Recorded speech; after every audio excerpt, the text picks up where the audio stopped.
dan berarti Allah pun juga turut memperingati hari kematian Tuhan Yesus. Tema kita pada Jumat Agung hari ini adalah salibmu kurangku teguh. Tadi kita menyanyikan lagu yang refnya salib itu junjung penuh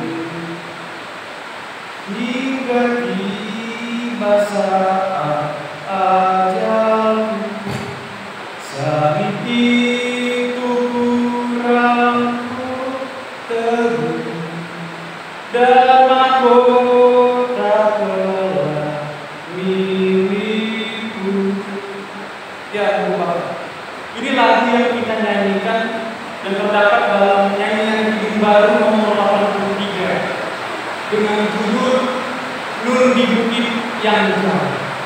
Dan lagu ini selalu dinyanyikan di setiap minggu sengsara, khususnya ibadah Jumat Agung. Jadi judul asli dari lagu ini adalah The Old Rugged Cross, ciptaan dari yang bernama George Bernard. Jadi lagu ini seolah menggambarkan dan menghidupkan apa yang menjadi lambang dan simbol kekristenan, yaitu salib. Ibu bapak, pernahkah bergumul dengan makna salib? Suatu kali si Bernard ini melakukan perjalanan untuk jalan-jalan ke Michigan. Di sini dia bergumul dengan makna salib dan dia bertanya di dalam hatinya,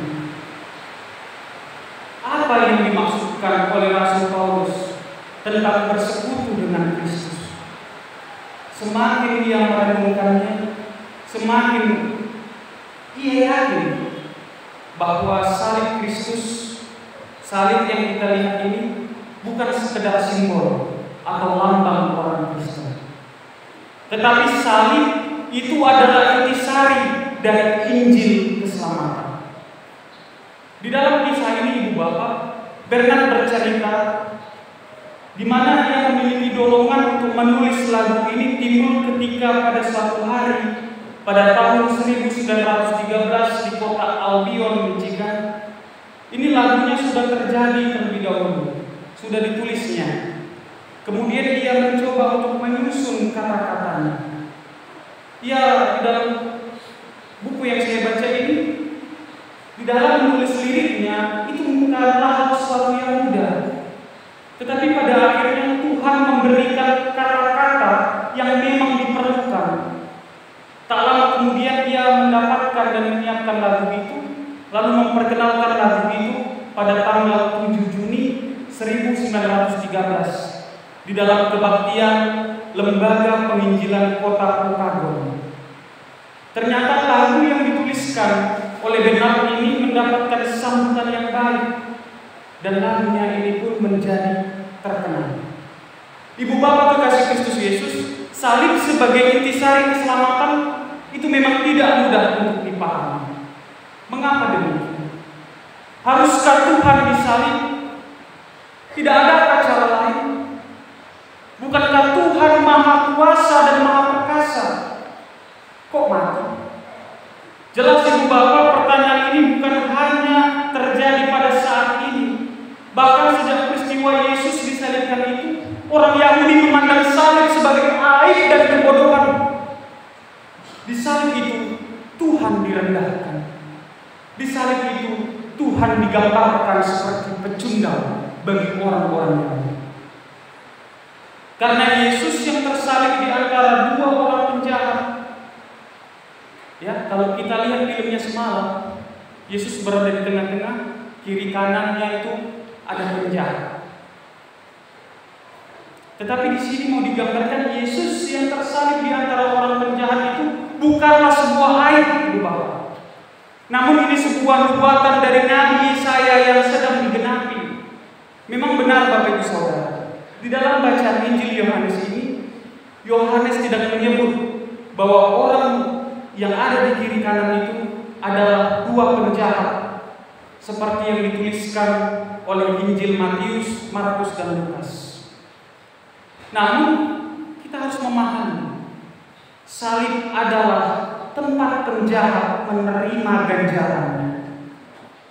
Mungkin saja Ibu Bapak pada saat peristiwa itu di dalam bacaan ini, kedua penjahat itu belum waktunya untuk menerima hukuman salib, belum waktunya untuk menerima kematian. Tetapi karena pada saat itu imam-imam kepala sedang ingin merencanakan sesuatu. Mereka ingin merencanakan tentang kematian Yesus yang disalibkan itu untuk menambahkan penghinaan terhadap Yesus. Oleh sebab itu kalau kita mengingat kembali, ada salah satu penjahat yang disalib menghina Yesus. Iya. Karena pada saat itu belum waktunya mereka disalib, tapi karena permintaan orang Yahudi supaya semakin tersiksa Yesus, supaya semakin terhina Yesus, sehingga kedua penjahat itu pun turut juga disalibkan. Nah, lain cerita Ibu Bapak, kalaulah yang ditangkap dan yang disalibkan itu adalah murid-murid Yesus, tentulah ini menambahkan penghormatan bagi Yesus. Inilah yang dihindarkan oleh orang tua-tua agama pada saat itu, sehingga menambah Yesus harus disalibkan, supaya Yesus yang disalibkan itu adalah benar-benar orang jahat, supaya juga orang banyak memandang bahwa Yesus adalah bagian dari kelompok kejahatan itu. Maka Yesus pantas untuk disalibkan. Ibu Bapak kekasih Kristus Yesus, Yesus yang disalib di dalam kehinaan itu bukanlah Tuhan yang pecundang, bukan Tuhan yang menyerah terhadap kekuasaan dan penguasa dunia. Tetapi dalam bacaan Injil Yohanes ini sangat tegas. Yohanes mau menggambarkan bahwasannya ketika Yesus ditangkap, ketika Yesus dihina, ketika Yesus dilecehkan, ketika Yesus disiksa, dan sampai pada akhirnya Yesus disalib, itu terjadi di dalam kendali Tuhan Yesus. Karena mengapa Ibu Bapak? Karena Yesus dengan sadar mengambil jalan salib itu. Yesus sadar dia sedang menjalani Via Dolorosa, yaitu jalan salib, jalan kesengsaraan. Yesus menjalaninya itu dengan sadar. Jadi di sini boleh kita mengambil sebuah pemahaman bahwasanya Yesus tidak menjadi korban pada saat penyalibannya. Tetapi di sini karena kesadarannya, Yesus mengorbankan dirinya. Yesus mengorbankan dirinya. Jadi Ibu Bapak kekasih Kristus Yesus, salib menjadi pembuktian betapa besarnya kasih Allah untuk dunia, sehingga dunia yang akan binasa dapat diselamatkan. Salib yang kita lihat di depan kita ini adalah jalan perdamaian karena dosa dan pemberontakan manusia. Karena tidak seorang pun yang dapat membayar lunas untuk menebus dosa-dosanya. Saya pun tidak mampu untuk menebus dosa saya sendiri. Ibu Bapak pun tidak sanggup dan tidak mampu untuk menebus dosanya sendiri. Karena yang kita lakukan setiap hari adalah menambah hutang dosa. Oleh sebab itu kita membutuhkan seorang perantara. Perantara itulah Tuhan Yesus Kristus yang mengambil jalan salib untuk menjadi pendamai dosa-dosa kita di hadapan Allah, untuk menjadi penyelamat kesalahan kita di hadapan Allah. Nah, Ibu Bapak, saya mau mengajak kembali untuk kita melihat si penak ini. Ketika penak memandangi salib Yesus, ia mencoba melihat salib itu bukan dengan mata kosong, bukan dengan mata seperti kita melihat salib, Tetapi si Bernard ini memandang salib itu dengan mata iman. Ya, dia merenungi. Kita coba merenungi juga. Pernahkah ada kepedihan serupa yang seperti dialami oleh Yesus di Bukit Golgota? Tidak ada. Yesuslah satu-satunya orang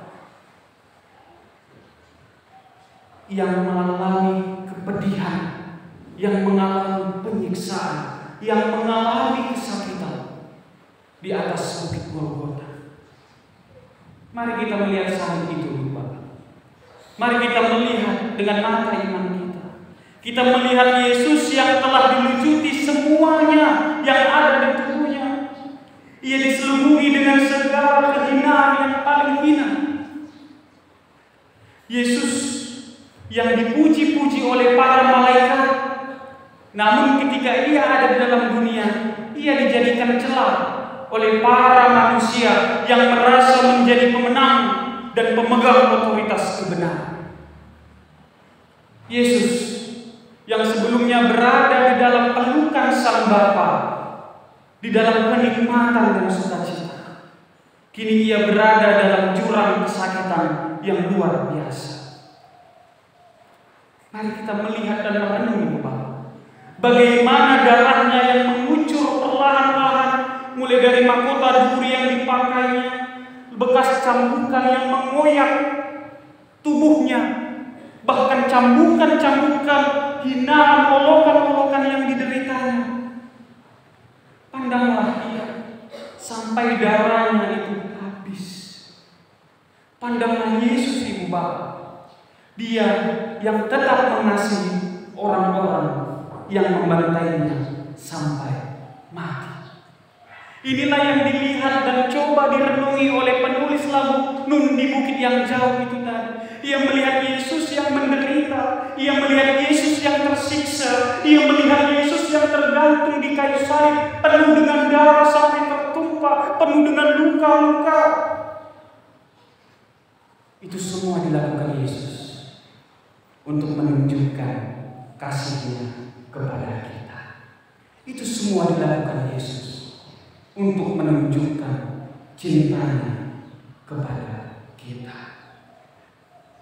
Ibu Bapak, salib yang kita lihat, salib yang kita pakai di dalam kayu, salib yang kita pahami sebelumnya sebagai lambang dari agama Kristen, itu bukan hanya sebuah simbol, tetapi salib menjadi sebuah jalan di mana melalui salib itu hubungan manusia yang telah rusak, hubungan manusia yang telah terputus dengan Allah, telah diperdamaikan melalui salib.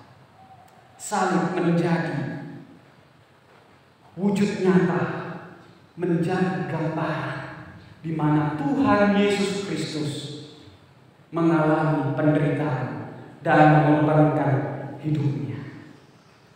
Ibu Bapak, si Bernard ini tadi pun setelah dia menciptakan lagu itu, ia mengambil jalan untuk menjadi penginjil, dan di dalam pelayanannya sampai umur 80 tahun pada tahun 1958, di usianya yang ke-80 tahun, ia dipanggil Tuhan. Salib itu kujunjung penuh hingga tiba saat ajal. Demikianlah kata-kata di dalam syair lagunya. Itulah yang dia lakukan, di mana ia setia untuk memeluk, di mana ia setia untuk merangkul salib itu sampai ia menutup usianya. Dan ketika ia mati, orang-orang yang mengenal dia membuat salib di dekat rumahnya, salib yang tingginya 3 meter untuk mengenang dia, dan tertulis di situ dengan kata-kata, "Di sini beristirahat Georgi Bernard, pengarang lagu Salib di Bukit." Ibu Bapak kekasih Kristus Yesus, apa yang Ibu Bapak pahami tentang salib? Apakah hanya menjadi sebuah simbol? Di situ Tuhan Yesus disalib. Apakah menjadi sebuah istilahnya hiasan belaka yang digantung di rumah? Apakah salib itu hanya menggambarkan perhiasan yang dipakai membentuk salib? Mulai hari ini kita diingatkan, salib bukanlah sebuah simbol. Salib itu merupakan tempat di mana Tuhan kita tersiksa, di mana Tuhan kita Yesus Kristus menyerahkan nyawanya. Ia yang berada di tengah-tengah dunia, yang mengajari kita sampai pada berkesudahannya. Pada peristiwa Jumat Agung ini, Ibu Bapak, marilah kita mengingat dan merenung dan mengambil tekad di dalam hati bahwasanya melalui salib kita diperdamaikan dengan Allah. Melalui salib, di situ Tuhan Yesus telah terluka dan sampai mati. Orang-orang pada zaman Yahudi itu menganggap salib sebagai tanda kutuk, menganggap salib sebagai tempat penghukuman. Tetapi bagi kita yang percaya, salib itu merupakan tanda di mana Tuhan telah memperdamaikan kita dengan Dia. Jadi, ketika kita melihat salib, marilah kita melihat Tuhan Yesus yang sudah mengorbankan nyawanya bagi kita. Salibmu kurangku teguh. Artinya apa, pendeta? Salib itu kita pegang. Salib itu kita peluk. Bukan berarti kayu itu kita pegang-pegang. Tidak. Tetapi bagaimana iman kita kepada Tuhan Yesus itu tetap kita pertahankan sampai pada kesudahan kita. Ketika kita diperhadapkan dengan sesuatu yang wah, jangan tinggalkan salib. Ketika kita diperhadapkan dengan jabatan yang begitu menggiurkan, jangan tinggalkan salib. Tetap rangkul salib itu. Yesus,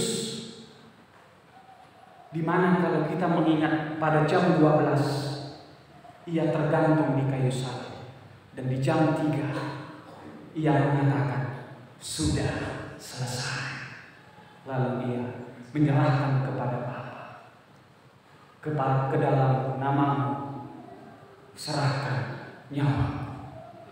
Artinya Ibu Bapak, di dalam menjalani kehidupan kita, iman kita kepada Tuhan Yesus, mulai dari yang muda, remaja, bahkan sampai yang lanjut usia, tetaplah pegang itu. Pegang salib itu sampai kita kembali kepada Dia, sampai kita kembali kepada pangkuan Tuhan Yesus Kristus.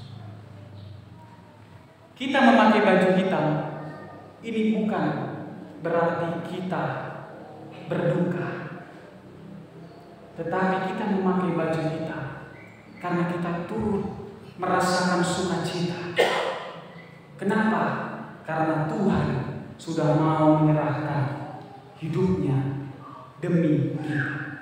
Kalau kita bayangkan ibu-ibu, bapak-bapak dan saudara-saudari sekalian, seharusnya kitalah yang patut untuk dihukum mati. Seharusnya kitalah yang patut untuk disalibkan. Tetapi karena kasih-Nya, hari ini kita peringati. Karena kasih-Nya yang begitu besar, Tuhan Yesuslah yang menjadi perantara yang menggantikan kita untuk mati di kayu salib. Dan mulai hari ini, mari kita mengambil tekad untuk menyalibkan keinginan daging kita, untuk menyalibkan segala keegoisan kita, untuk menyalibkan segala pikiran kita yang jahat, segala keinginan hati kita yang buruk, segala keinginan daging kita. Hari ini kita salibkan itu, kita tinggalkan itu. Dan hari ini mari kita terima pengorbanan Yesus, kita terima pengampunan dosa dari Yesus. Dan hari ini juga akan dilayangkan perjamuan kudus sebagai tanda bahwa Yesus telah memberikan tubuhnya kepada kita. Sebagai tanda Yesus telah memberikan darahnya bagi kita. Hari ini kita akan menerima, akan makan dan minum tubuh dan darah Yesus. Tinggalkan dulu, salibkan dulu segala dosa kita itu. Tinggalkan semuanya. Pikul salib, pikul iman. Mulai hidup yang baru, mulai hari ini. Mari kita pemusik, kita nyanyikan lagu NKB ini baik satu saja. Dan Bapak Ibu menyanyikannya dengan suara sayang-sayang.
Inilah lagu yang diciptakan oleh George Bernard. Dia mengajarkan kita untuk memegang salib itu sampai ajal menjemput. Kepada jemaat Tuhan, mari kita memegang iman kepercayaan kita kepada Yesus sampai akhirnya Ia memanggil kita kembali ke dalam pangkuannya. Amin. Kita bersatu dalam doa.